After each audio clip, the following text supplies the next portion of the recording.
Thank you, everyone, for being here today at our first Citizens Climate International Group Leader Call of 2023. This is the morning call, and there's people from all over the world on this call right now. We are calling these monthly calls the global check-in calls going forward, and they happen on the second Tuesday of every month. There are 3 times to choose from. Because the times change for many countries when the seasons change from winter to spring or spring to fall or summer to fall, they're not at the exact same times for all of us. So I've highlighted in italics when they change. And not to be North American centric here, but I just put it in New York time, the times that they're at, because everybody seems to know what time New York is somehow. Like, it seems to be a common time for everyone to know. Okay, and also note, because of the international dateline, this last call, time 3, is outside the Americas, and it will be on Wednesdays. So yeah, so that's it. So thank you everyone for being here. We have a call every Tuesday, the second Tuesday of every month at approximately these times, and you will get lots of reminders, and I'm so happy you're here today. So our introductions on this call have to be in the chat because there are over 20 of you. We'll be looking back at 2022 at stuff we did nationally. And then maybe 3 or 4 of you can briefly share something that you did. We can't have everyone share, and you have to keep it really brief. So if you've lobbied or did something major with media, we'd love to hear a brief report, bearing in mind that we only have 55 minutes left for this call. And then we're looking at the year ahead. And then your action this month is to develop a month-by-month plan, and in 1 page, and then report back to us when it is done. And we would like to see this by March 2023. And our laser talk today is Austria's Klimabonus. So thank you. All right. And this is an affirmation that all of our work is rooted in human rights and gender justice. This is really important to us. I am not going to go over all that we did in detail, but for those of you who want to contribute internationally or get a sense of what we did, this is it. I mean, that's a lot of work that we did collectively. This does not include all the individual things we did. For those of you who are keen to learn more about diplomacy, I highly recommend that you consider attending these climate diplomacy workshops that we're now doing with Tufts School of Diplomacy. Look for notifications from us. There's also, we've been doing a lot of work at the G7. Again, for those of you who are really interested in international diplomacy. I think my special highlight this year was the Talanoa Dialogues for Women and all their diversity. I just loved hearing from women all over the world, and there were men on this call who helped elevate those voices, and that was so beautiful. Big this year was loss and damage and adaptation funding at COP27. So we got to the consequences of our fossil fuel climate change that we're experiencing, and in 2023 we have to get at the cause. And special this year is we also went to the United Nations Convention on Global Biodiversity. So Gloria came with me, Gloria from Nigeria, and we met up with Nuhu from Burkina Faso, and we learned a lot. And the take-home message now from the COP Conference of the Parties for the Biodiversity is that gender and human rights are embedded into the global biodiversity frameworks for the first time. So we just need to make sure the finances start to flow and in the right direction. And I like to say, towards a thriving and equitable civilization. And so all year we did training and support. Last year we began these monthly group leader calls, which we're calling the global check-ins. And we had we started doing a monthly newsletter, and we did informational calls, and we did fossil fuel non-proliferation training in both English and French. So 2 or 3 people, maybe like for the next 5 minutes, and then I'm going to have to cut it off. And is there anything big that you can say in 1 or 2 sentences that you did in 2022? And I'm going to role model it. Canada had 2 national lobbying events. That's it. So anybody want to share something that your group did locally, or what you did, regionally or nationally or internationally? Cedric, please go ahead. I was privileged to be part of the Citizens Climate Lobby Conference in Washington, and that was a great milestone for me. And I want to thank Kathy here, and also to thank David here for their tremendous support in making sure that they put me on the front line of that conference, where I had the opportunity to make a statement. Thank you. Cedric, you blew us all away. That was Hello. so beautiful. Yeah, go ahead, Anne Grace, please. Yes, hi Kathy, greetings to everyone. Yes, in Uganda, we had the initial discussion on carbon credit program for trees. Carbon credit program for trees. The discussion is good. So far, we are discussing with the Southern Pole. They are the ones who are going to be the program developers. And we still need support from you, because we don't know much about this, but we are pushing for it to encourage the farmers who are growing trees. Thank you. Wonderful. Okay, so let's schedule a call. I don't know much about it either, but I'm willing to learn, and I'm really good at researching, but I love what you're doing. Thanks, Anne. Other things that people did last year. Those are 2 beautiful short reports. Hello, my name is Abdi from Somalia. Nice to meet you again. Nice to meet you. Horn of Africa is much used for climate justice. In 22, it was very, critical moment for Somalia. Up to now, due to the droughts and displacement, a lot of things, we have managed just, to organize a rally, and also we call it, Friday for the Future. And we, it's why we are during Friday, everybody doesn't go to work, and we mobilize students, religious leaders, community leaders, and we had managed to speak with the president on issues relating, the drought and the climate, climate problem. So we started, climate education in schools. And we are lack of resources, and that's where we are so far. Excellent report, Abdi. We are pushing really hard this year at the World Bank to give concessional financing to countries that are being impacted by climate change. So I hope you will consider joining us in that work. And I really look forward to working with you. What's happening in Somalia and many parts of the world with the climate crisis has got to be dealt with, and we're here to help. Anyone else? I know there's lots of reports. Anyone else have a report? Okay, I'll do the UK.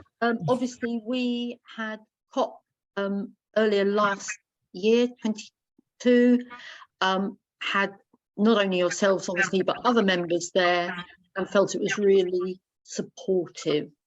Here's hoping that what was agreed will be taken forward. I'm really pleased to see our initiatives with the World Bank. Thanks, Kathy.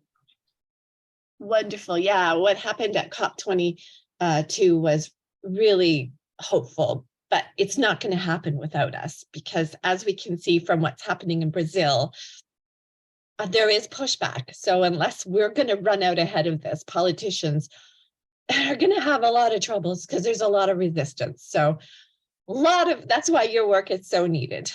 Thank you, Yeah. Gina. Thanks. Oh, we've got Romania here on the call. Radu, please go ahead.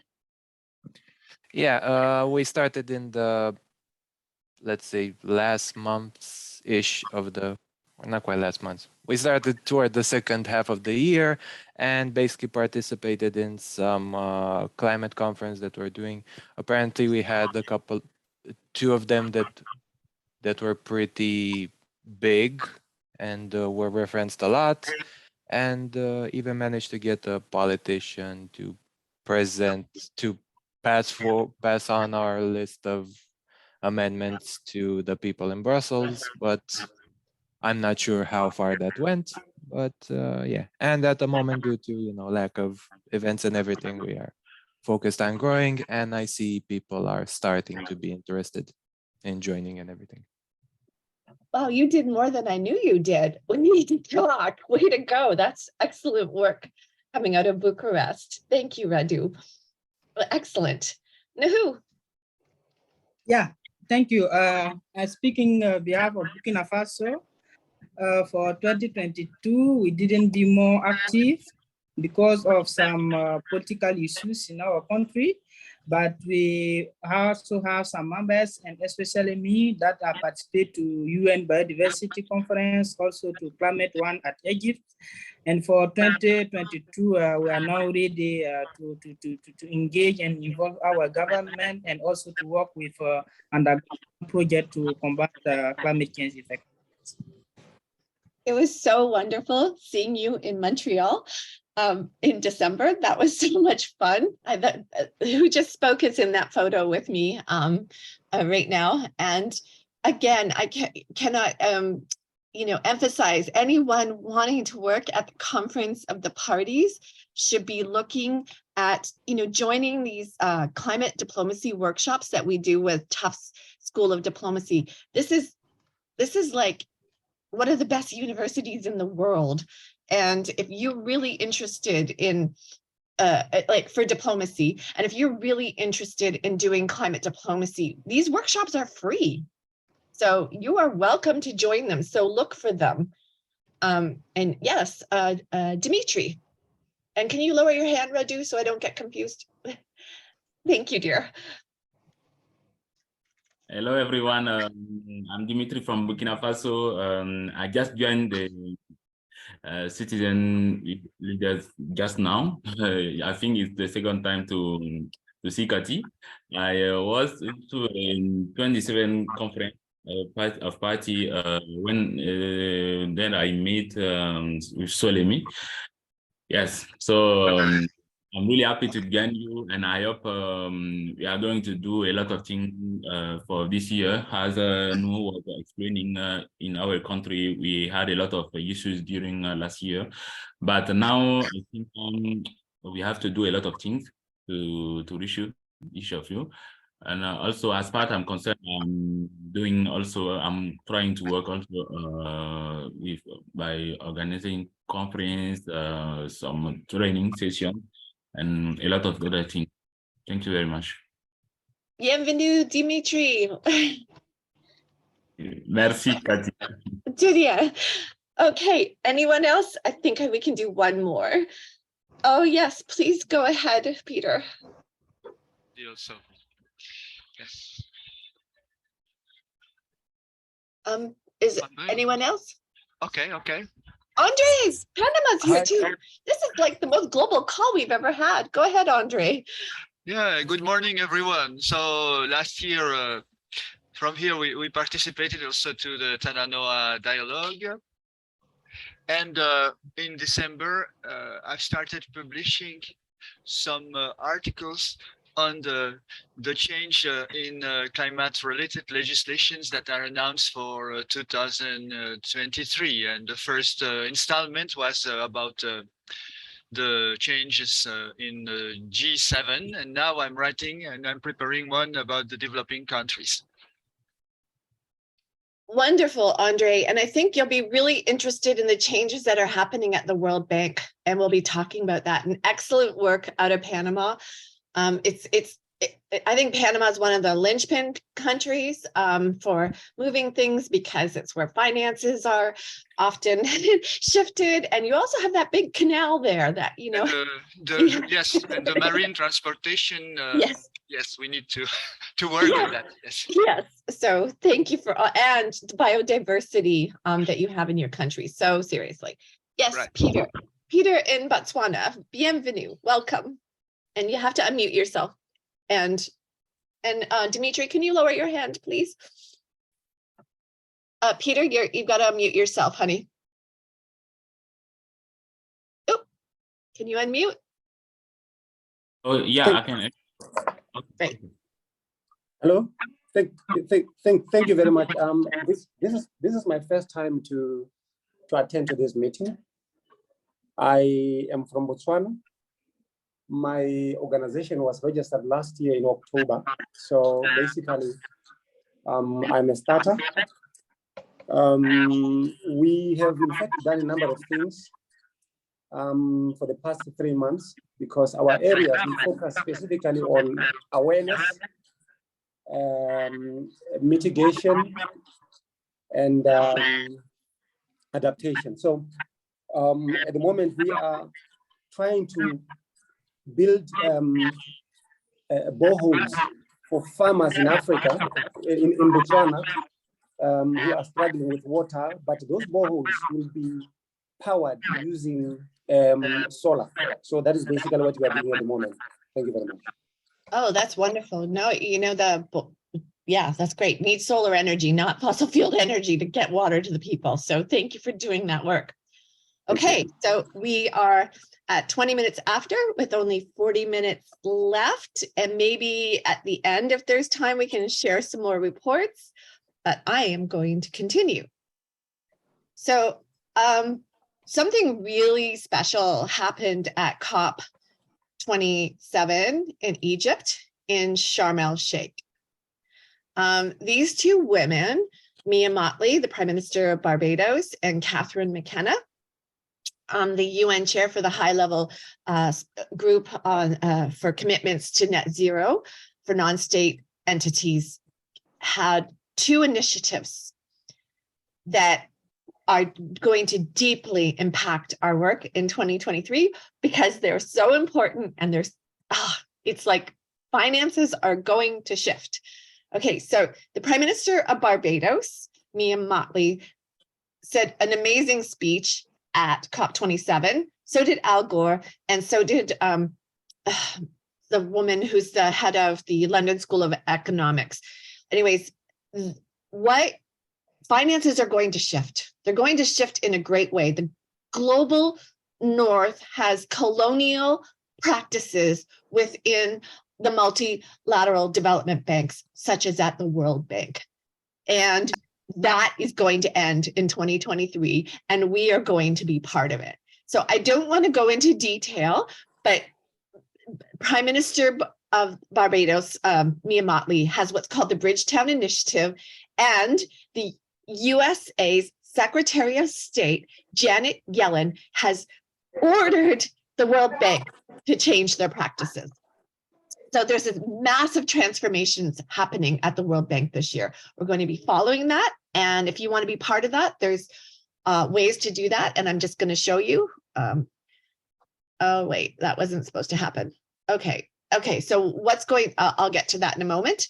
And then also finances are going to shift also because the UN has now got guardrails for what can be considered a net zero financial institution or subnational government, what are good plans. And three of those things are any offsets can only be for things in the value chain that cannot be done otherwise. Technologies must come as advertised. So if you have a plan, your technology can't be theoretical, it has to come as advertised.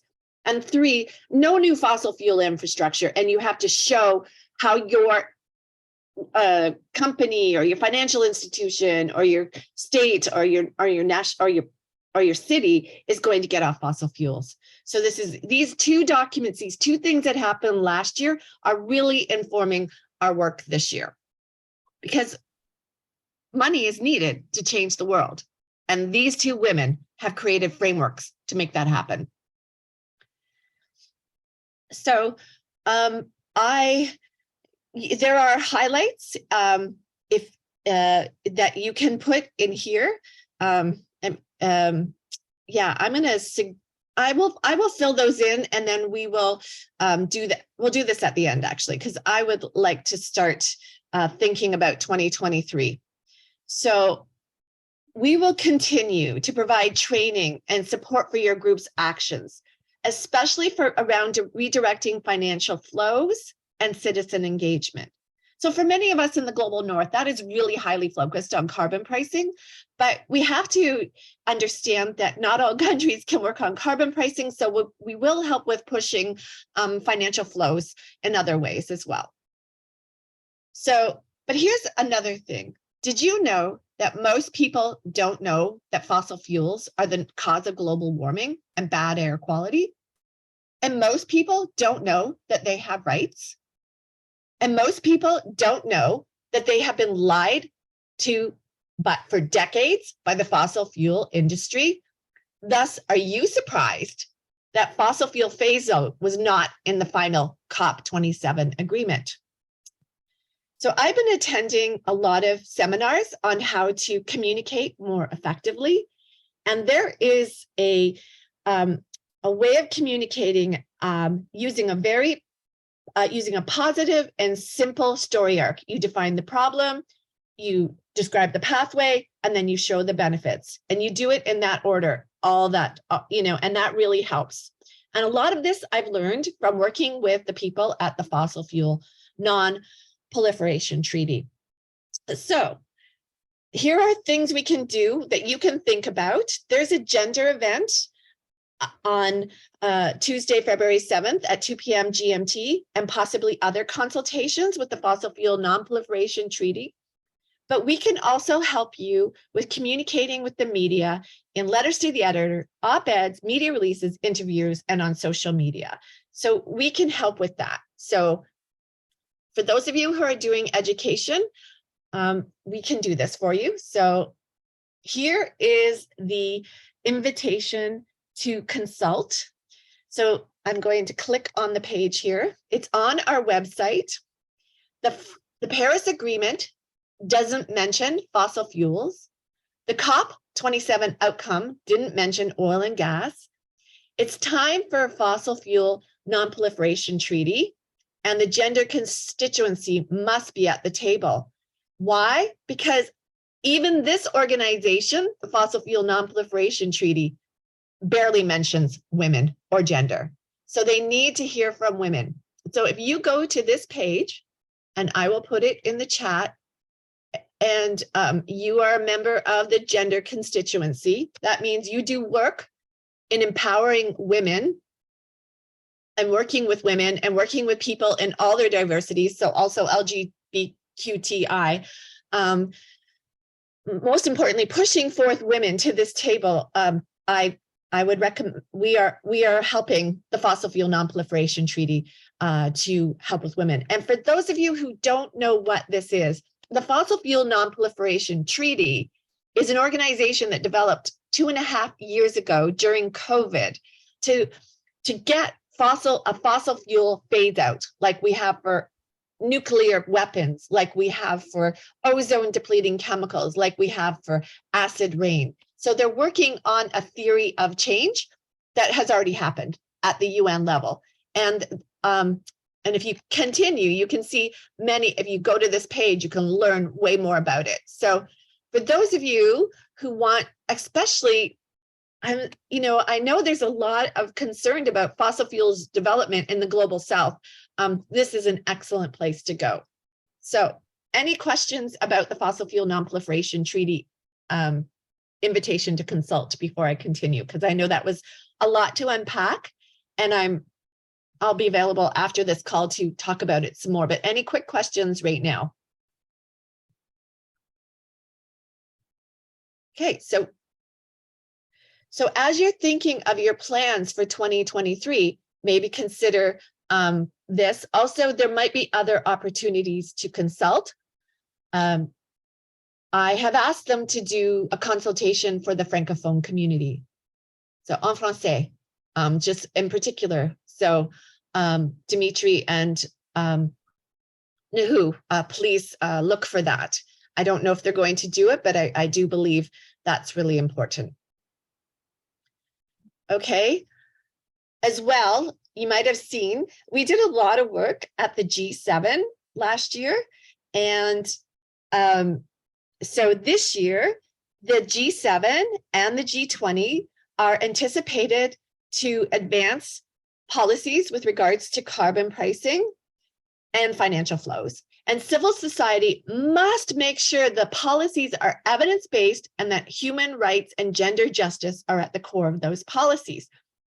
So behind the scenes are all sorts of networks that you can get involved in. These are great networking opportunities. I've been doing it since 2017. I can help. And we can also conduct digital campaigns like we did last year for both the G7 and the G20.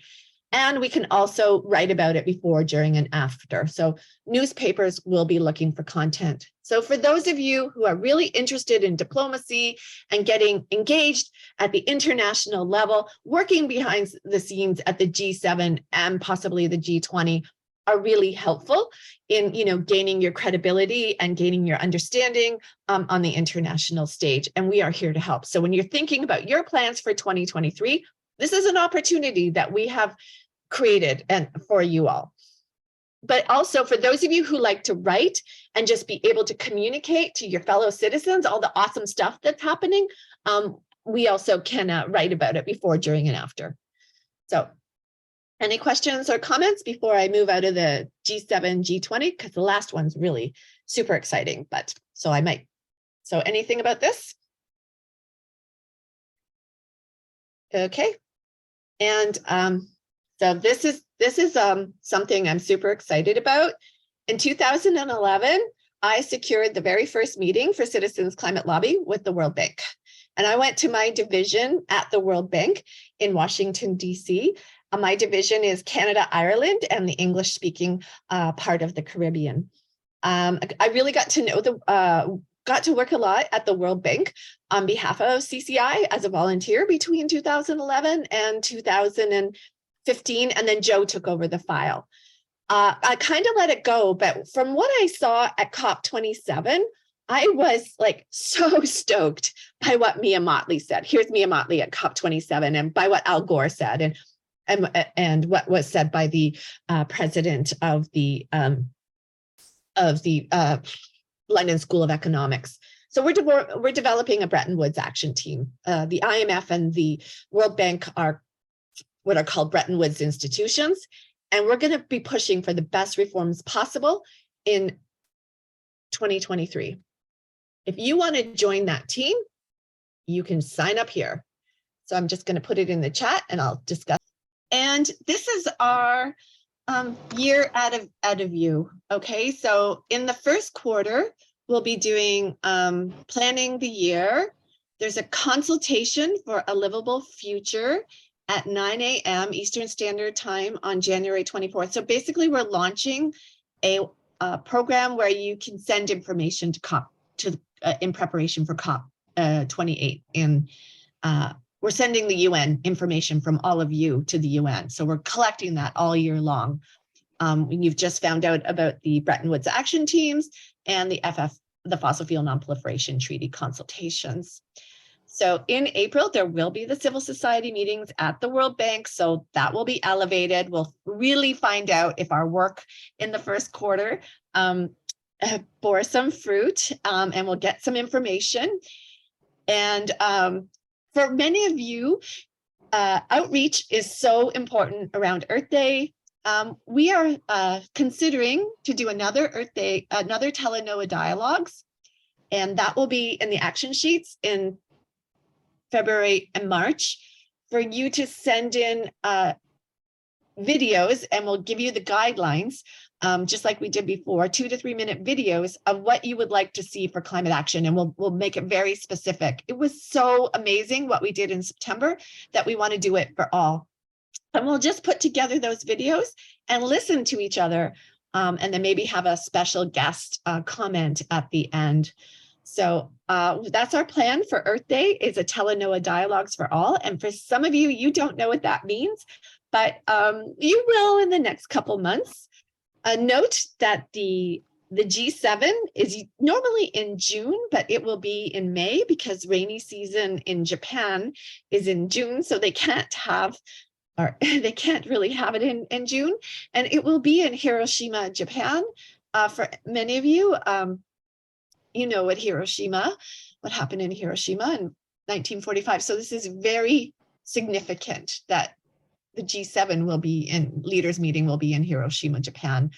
And we're just contemplating another digital campaign. We don't know. We'll be looking towards our colleagues in Japan at Citizens Climate International to guide us, because this is their G7, not ours. So we will be taking cues from them. And then in June, we're going to have a month of actions, and there'll also be a conference and lobbying days in Washington, D.C. For those of you who are new to this, we do not offer funding to go to this. If you would like to attend and need a visa letter, please keep attending these calls, and please make sure that David, Michael, and or Joe know you, because we don't just write visa letters to the USA for just anybody, but attend these calls, make sure we know you, and then, approach us well in advance, but note that we don't provide money.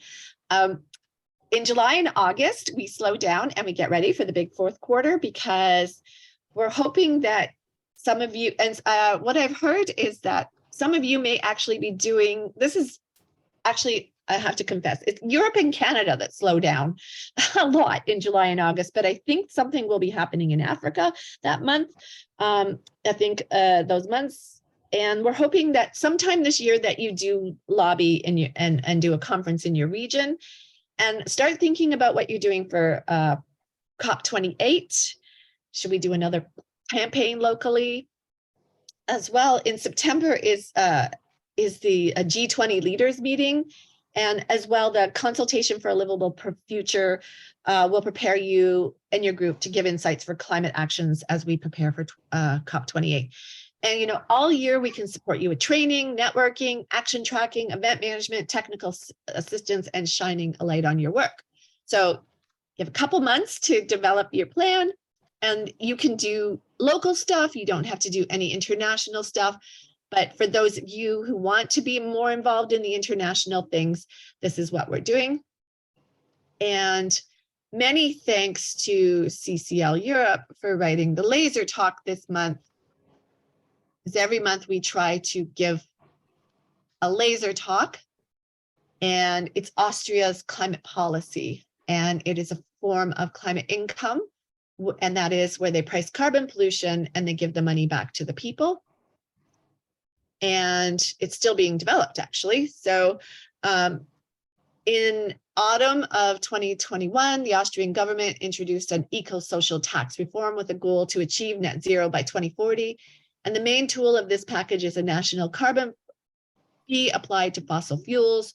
The national scheme does not replace any energy tax, it's in addition, and it prices emissions outside the pre-existing European Union emissions trading scheme by covering transport, buildings, which accounts for a further 40% of GHG emissions. Carbon pricing structure follows the logic of the EU Energy Tax Directive. It's an upstream tax on production and importation. Products include petrol, diesel, heating oil, coal, and natural gas, and the list may be expanded. Electricity is not subjected to the policy because power plants above 20 megawatts of thermal power are covered under the EU ETS. Initially, it will follow the following price rate, 30 euros per ton in 2022, blah, blah, blah. And by 2026, it will align with the EU-wide policy. This might become a market with allowances like the ETS, or it may be allowed to continue if it meet acceptable criteria. The income dividend is called Klimabonus. There's a great website for public explanation that directly promotes the financial benefit of choosing climate-friendly behavior. It's paid to all residents of Austria and rebates 100% of the carbon tax. In 2022, this is an equal payment of 500 euros per adult and 250 euros per child, and it includes an anti-inflation payment of 250 euros. In 2023, regional access to public transport will be factored in. The bonus will increase as the carbon tax revenue increases. There are some compensations for industry, agricultural, forestry sectors exposed to carbon leakage, energy intensive industries identified in the EU at risk, and industries that make up particular hardship cases can be made. And there are a set of related policies to help with the transition. So this is an extremely technical laser talk, but this is how we communicate at CCL with our politicians. If you really want to dig into climate policy with your politicians, this is the sort of details you need to know. And that's why we only give you one detailed thing a month, and then there are further details. So really, this is what you need to know. In short, it's a strong and repeatable example of climate income. This is the policy that we've been advocating for since 2010. You know, it's a rising carbon tax applied to an extra 40% of emissions in Austria. There's cash payments back to households for the full amount. Imagine if you lived in a country where you got the money back, and partial refunds for exporters like mini border carbon adjustments, plus a number of very sensible policy additional elements. So that's it. And noting for those of you who are new, Canada already has a similar policy, but this is Austria, the second country in the world to put a price on pollution that gives the money back to the people. So yeah, go ahead. Yeah. Two questions. Firstly, is that on the CCI website? I presume it is. No, not yet. We're waiting for CCL Austria CCI in Europe to finish it. So I will give it to you in the chat. And we don't have a Laser Talks page at CCI. Yeah. But that being said, CCL Canada may produce a website that's focused on climate income, and we will start putting that there. And it should be on the Canadian website as well. So okay. Go ahead. So can you send us the Google? You're going to put that Google link in the chat because it would be useful for us before Wednesday. Yeah. It's in in the chat. It's in the chat. And also, if you note, you can actually go to the slideshow for today, and it's linked to the slideshow. I've tried to make this an all-in-one slideshow, so it's capturing our notes, it's capturing all the links, but I don't expect people to know that. I just try to get it all organized. It took me about 20 hours to make this slideshow, by the way. Yeah, so, yeah, thank you. Can I just ask another question? I would love it. Yes, please go ahead. We've got 10 minutes. Right. When you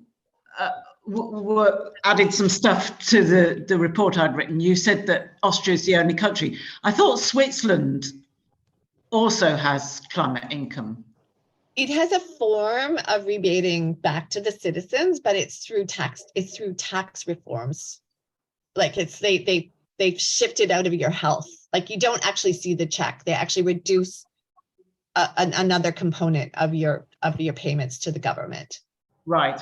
It reduces health insurance or something like that. I can't remember the detail. It's not an actual giving a physical or even a monetary amount, like an actual money. It's actually, it's a tax shift in Switzerland.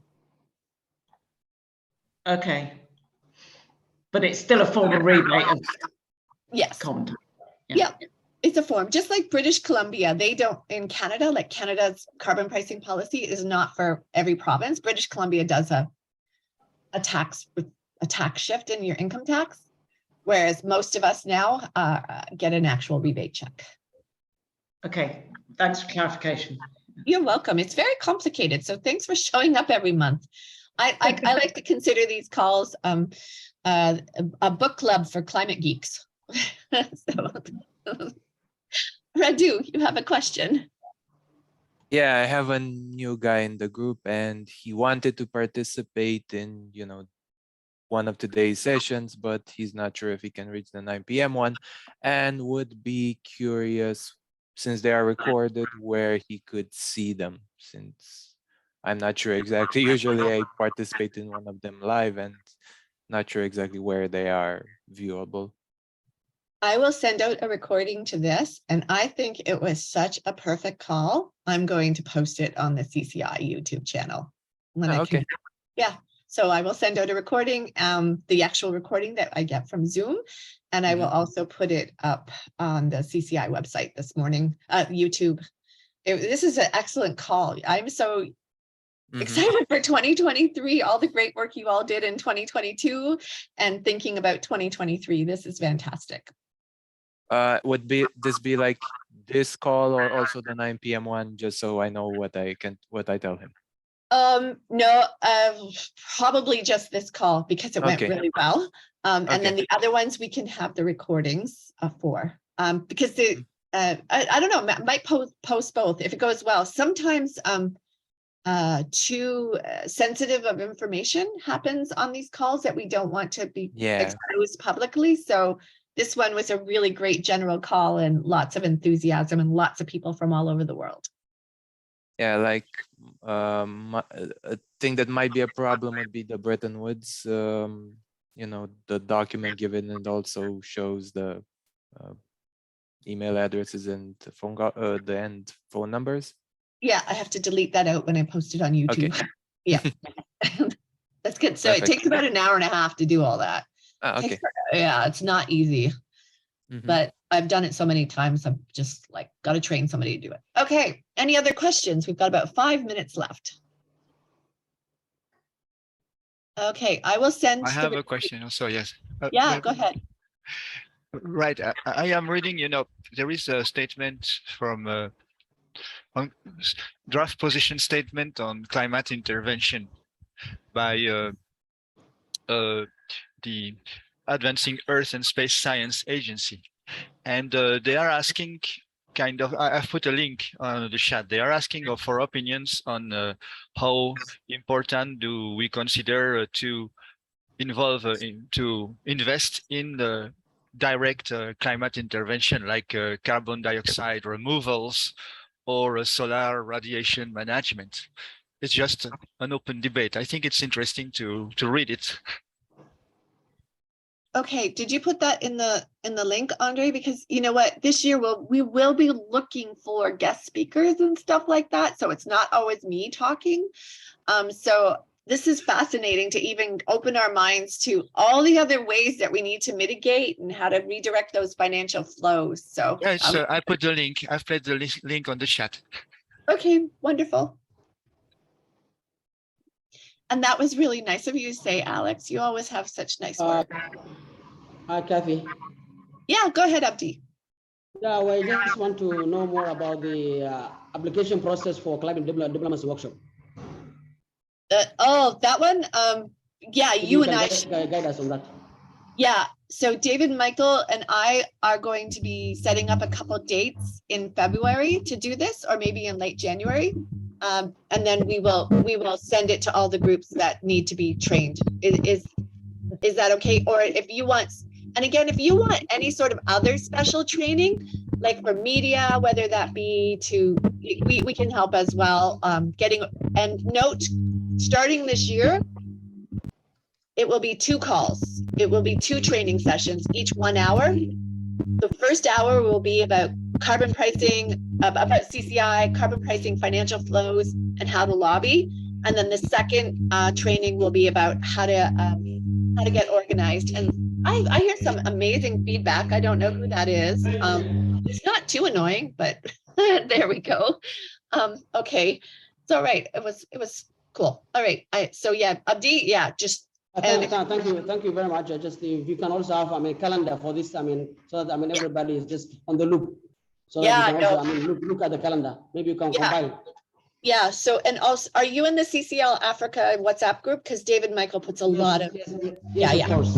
Yeah, so when we've got it all ready, we will inform you. Dave Michael, did you want to say something? You had your mic up. Yeah, thank you so much, Kathy. This is a very great way to start the year with this great call, having people from all parts of the world. I was just going to say to my friends in the card, we would have by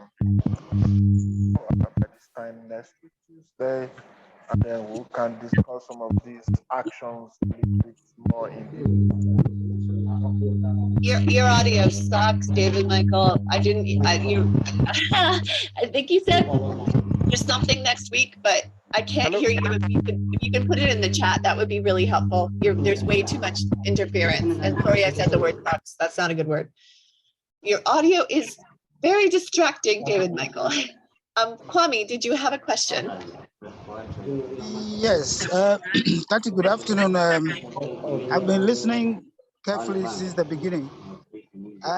There's the need for 2 other guys from Kenya who were not able to register for the Bretton Woods. I would plead with you that once they have given their details on the chat, if after the program, if after the recording, you could include them. Diane Mugalizi and then Paul Chayanga from Kenya. Okay, thank you for that. Well. Yeah, no, everyone is welcome to join that team at any time. The major lion's share of the work will actually happen in March. I just wanted to inform you all now, so they're welcome. And thanks for vouching and standing up and reminding us of the really wonderful colleagues that you have in Kenya, that we all have in Kenya. So thank you. I'm grateful. I'm grateful for you. You've been here since before I even joined Kwame. So thank you for all that you do. Okay, so I would like to take a picture, but just as a reminder, our next call is February 14th, and that's Valentine's Day and the 37th anniversary of my first date with my husband. Anyways, okay, so I hope to see you then, and I think I'll be very happy that day because life is good. And we're so lucky to have each other, all of us. Okay, so I'd like to take a picture. I've just got to stop sharing. There we go, stop sharing. Oh, and I wanted to give you a report from the field.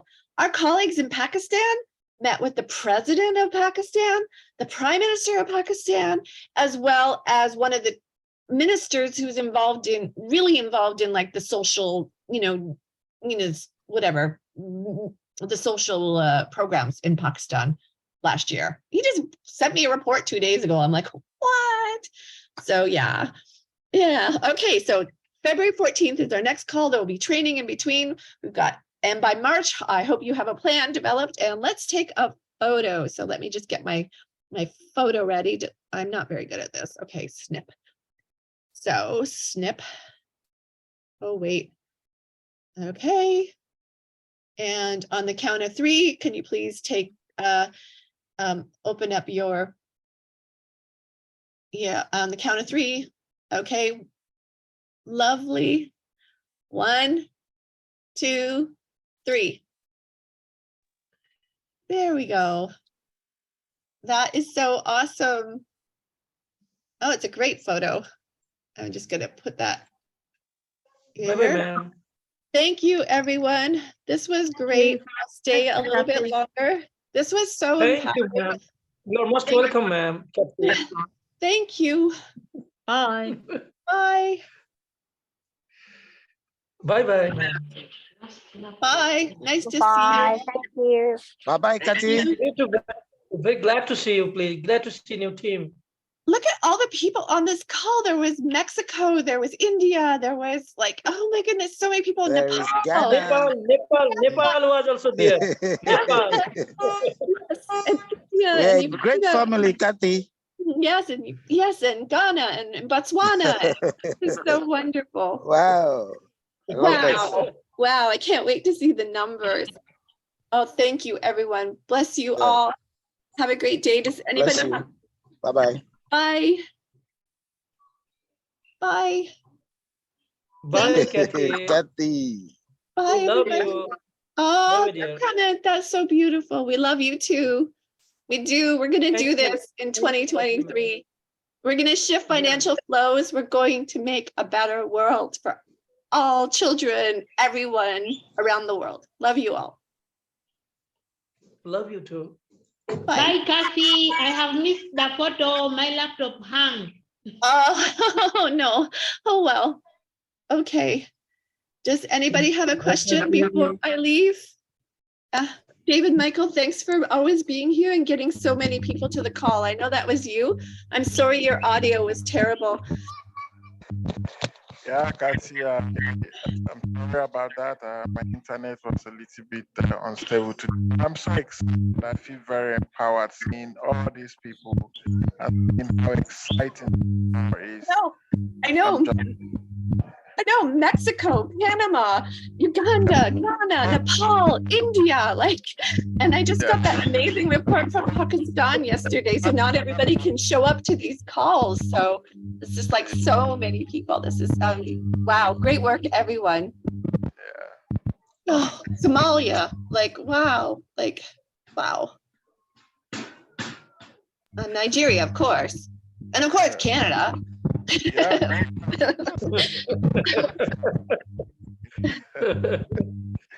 Okay. Hey, Scotland. Scotland. Yeah. This is wonderful. Okay, anybody have a question before I leave?